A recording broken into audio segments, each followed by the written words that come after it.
Hello friends, BPSC 134 chapter number 11 वैश्वीकरण। ये आपकी बुक इग्नू की है। अब हम बात कर लेते हैं वैश्वीकरण की परिभाषा क्या है।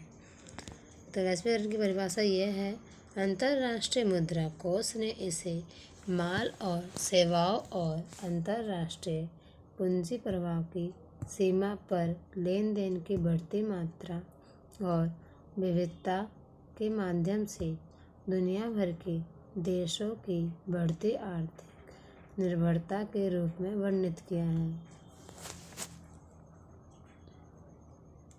अब हम बात करने जा रहे हैं वैश्वीकरण की विशेषता क्या है। तो हमारे वैश्वीकरण की पहली विशेषता क्या है? यह एक गहरी ऐतिहासिक प्रक्रिया है जिसमें व्यापार वाणिज्य के साथ साथ ज्ञान और प्रौद्योगिकी के प्रसार के लिए दुनिया भर में प्राचीन जनसंख्या आंदोलन शामिल है। दूसरी विशेषता यह है कि ये बहुआयामी दृष्टिकोण है जो मानव समाजों और राष्ट्र राज्यों के बीच बढ़ती जटिलता है। अब हम बात करने जा रहे हैं वैश्वीकरण की तीसरी विशेषता क्या है।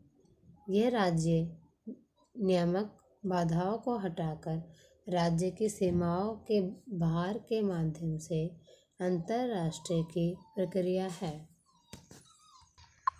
वैश्वीकरण की चौथी विशेषता यह है कि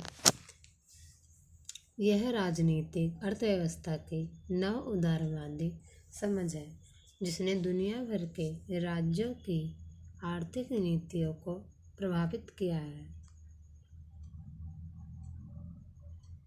इसकी पांचवी विशेषता यह है कि सूचना और संचार प्रौद्योगिकी के क्षेत्र में विकास ने नेटवर्किंग का एक राजमार्ग बनाया है जो राष्ट्र राज्य की सीमाओं को लोगों, वस्तुओं, सेवाओं, सांस्कृतिक विचारों, पूंजी और सूचना आदि के आंदोलन के लिए छिद्रपूर्ण और पारगम्य बनाता है। वैश्वीकरण की छठी विशेषता यह है कि तकनीकी प्रगति के कारण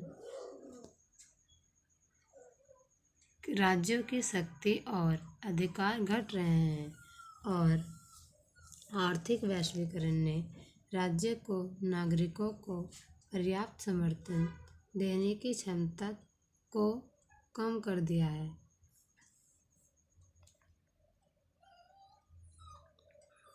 अब हम बात करने जा रहे हैं वैश्वीकरण के आयाम कि उसके आयाम क्या हैं।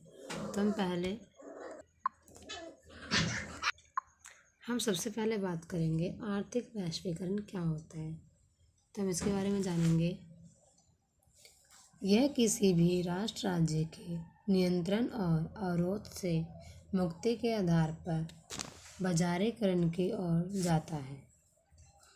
वैश्वीकरण की आर्थिक विचारधारा के रूप में नवोपनिवेशवाद ने बाजार में राज्य के हस्तक्षेप को कम कर दिया और दुनिया भर में पूंजी और मुक्त प्रवाह के साथ साथ विनियमन, निजीकरण, मुक्त व्यापार और वाणिज्य के विचार।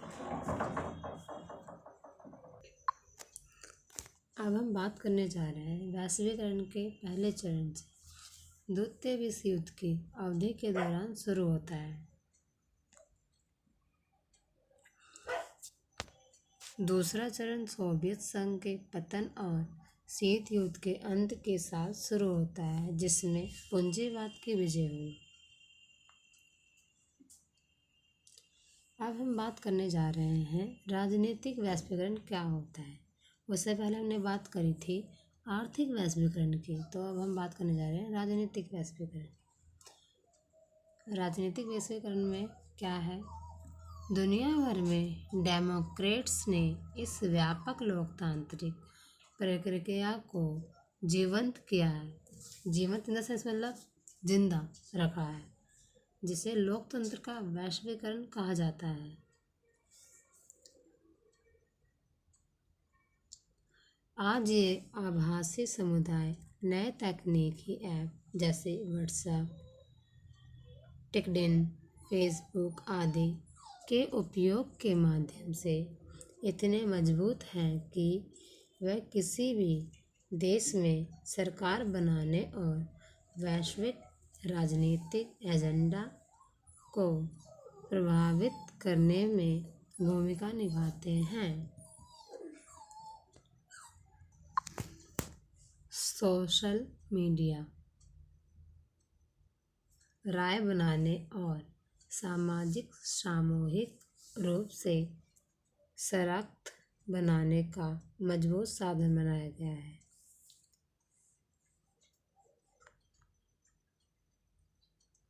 राजनीतिक समुदाय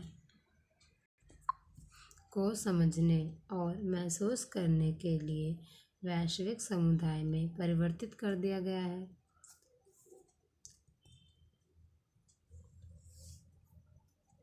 वैश्विक समुदाय इससे मतलब कि हमारी जो एक न्यूज़ है वो पूरे इंडिया भर में पहुंच जाती है सोशल मीडिया के थ्रू एंड इंटरनेट।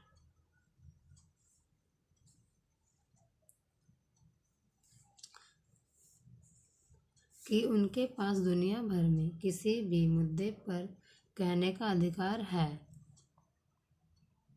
अब हम बात करने जा रहे हैं अंतर्संबंध।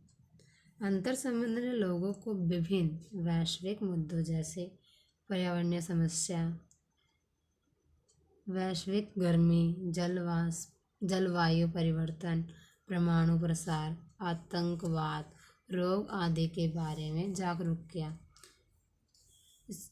इसका मतलब है कि हमारे देश में कोई भी आपत्ति या महामारी आती है तो दूसरे देश भी हमारी मदद करेंगे और हम भी दूसरे देश की मदद करेंगे। जैसे जलवायु परिवर्तन, अगर कभी आपके यहाँ तूफान या भूकंप आ जाता है तो उससे काफ़ी नुकसान हो जाता है, तो उसके अंदर हेल्प देना। आपने ये तो देखा होगा कि हमारे भारत में जब कोरोना का आगमन हुआ था तो बहुत सारे लोग मारे गए थे, तो इससे हमें और देशों से सहायता भी मिल रही थी, वो हमारी हेल्प कर रहे थे। जो अकेले कोई भी राज्य नहीं सुलझा सकता, इसने अंतर्राष्ट्रीय नागरिकता या वैश्विक नागरिकता के लिए एक आंदोलन तैयार किया है। अब आधुनिक शासन में न केवल सरकारी कार्यवाही शामिल है बल्कि